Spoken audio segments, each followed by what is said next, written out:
ஜெயிக்கப்பட இலக்கு என்ன, எனக்கு குறிக்கோள் என்ன அப்படின்னு அவங்க ஜெயிக்கணும். அதான் அதிகாலையில் எழுந்திரிச்சு படிக்க சொல்றாங்க. இந்த மாதிரி அதிகாலையில் எழுந்திரிக்க தெரியும். நைட்டு 2 மணிக்கு முடிச்சுட்டு அதிகாலையில் எழுந்திரிக்கிறது சும்மா முடிச்சுக்கலாம் பரவாயில்ல. செல்போனு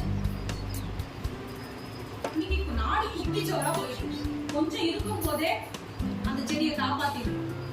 கொஞ்சம் இருக்கும் போதே அந்த அந்த மரத்தை காப்பாத்திடலாம். பட்டு போனதுக்கு அப்புறம் என்ன பண்ண முடியும்? அப்ப இவங்க வாழ்க்கைலாம் எங்க இருக்கு? யார் கையில இருக்கு? அதனாலதான் நீங்க பெண்கள் எல்லாம் வந்து தியானம் கற்றுக்கிட்டு வீட்டுல போய் இந்த அலைவரிசையில உட்காந்து நீ குடும்பம்னா வாழ்க்கை ஒரு கோயிலா, வாழ்க்கை ஒரு கோயிலா. எப்ப பார்த்தாலும் பிரச்சனை, எப்ப பார்த்தாலும் சண்டை சச்சரவு, எப்ப பார்த்தாலும் நிம்மதி இல்லாத வாழ்க்கை. இது எத்தனை நாளைக்கு போயிட்டு இருக்கோம்? நம்மளே நிம்மதி இல்லை, நம்ம பிள்ளைங்க நிம்மதியா இருப்பாங்க. இல்ல போற இடத்துல மட்டும் அவங்க நிம்மதியா இருப்பாங்க எப்படி நீங்க கேரண்டி கொடுக்க முடியும்? அப்ப இறைவன் வந்துட்டாரு. அப்ப நம்ம ஆத்மான்னு புரிஞ்சுக்கிட்டோம். எப்படி இந்த காருக்குள்ள ஒரு டிரைவர்